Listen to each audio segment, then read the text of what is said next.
I'm Roderick Carmody, and in this episode, we'll be discussing the Paycheck Protection Program. Was it a huge success or a colossal failure?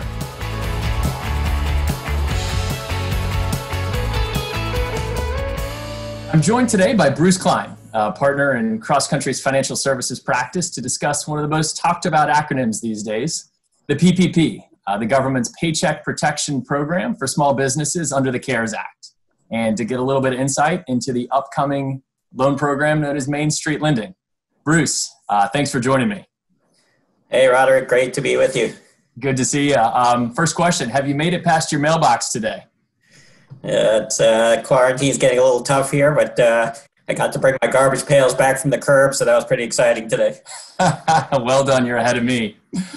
Bruce, we've seen a lot in the media about the PPP and the challenges around the program. First, we heard that borrowers couldn't get loans, and now we're hearing that some of those companies are now giving the money back. I would love to hear your thoughts and perspectives on the PPP. Yeah, Roderick, that's a great question. And really, your discussion, is it a big success or colossal failure? I mean, it's a little bit of both, and it's quite nuanced. If you think about it, between round one and round two of the PPP, 4 million loans have gotten made so far and still going. That's astronomical. That's amazing. I mean, the SBA all of last year originated 50,000 loans. So you're talking about 100x factor above that. Banks, really stepped up to the plate. They had their people working 24/7 on the weekends, and we're able to get a lot of these loans out. Obviously, it started slow. There's a lot of logistics and operational things they had to work through. But at the end of the day, 4 million plus businesses have gotten loans. So I think that's the big success of it so far. Now, on the other hand, what's going on? We're reading in the media, Ruth Chris Steakhouse and Shake Shack, and people are returning the money.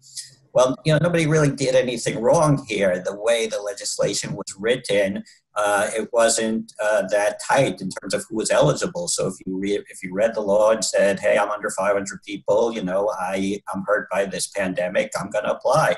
And they really did nothing wrong, but then sort of the politics took hold, right? And who wants to be bailing out a company that has a brand name or that has a private equity sponsor or has maybe other ways to raise money? And that's fair. So these companies, while they didn't do anything wrong, are starting to return the money.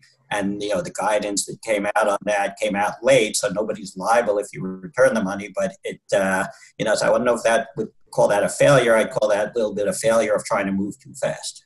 And Bruce, I know you work with a lot of bank clients who are PPP lenders. What are they saying about the program? Yeah, so that's interesting, Roderick. When this first started, they saw it as a chance to really be the essential workers of financial services. They were going to make these loans, get them out to businesses in their community, and really, help people with a lifeline.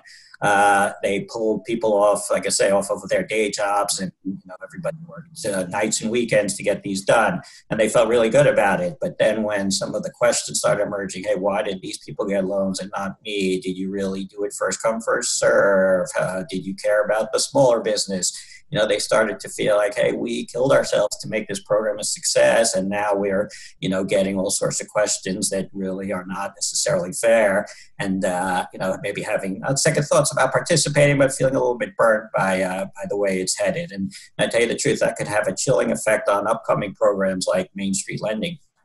And so Main Street Lending, Bruce, this is a different program for larger businesses, and the key difference is this is not forgivable. Is that correct? Yeah, that's right. And this is, larger loan sizes, bigger companies. The interest rate is good, and you don't have to pay the first year. But the banks have to take some credit risk here. They can only sell 85 to 95% of the loan to the federal government. So they'll be taking on risk, and they're afraid to be, again, caught in this sandwich between sort of Main Street and Washington, that no matter what they do, let's say they say this borrower is not creditworthy because we have to retain the risk. Maybe somebody will say, hey, you discriminated against this type of business. So, they want to make the Main Street loans, but they're not running to sign up because they just feel like they were caught in this gotcha game of politics. And, once you were burned once, you're a little bit scarred from signing up that quickly again. But I think ultimately clients will want these loans, and they're going to come through. So I think we'll look back on both PPP and, likely Main Street Lending a few years from now and say they were probably really successful, put money, liquidity into small businesses in a way that, was a lifeline to many companies. And despite the operational challenges and the non-perfection of it, a lot of good has been done here. Bruce, that's great. Thank you so much for your perspectives, and thank you for tuning in.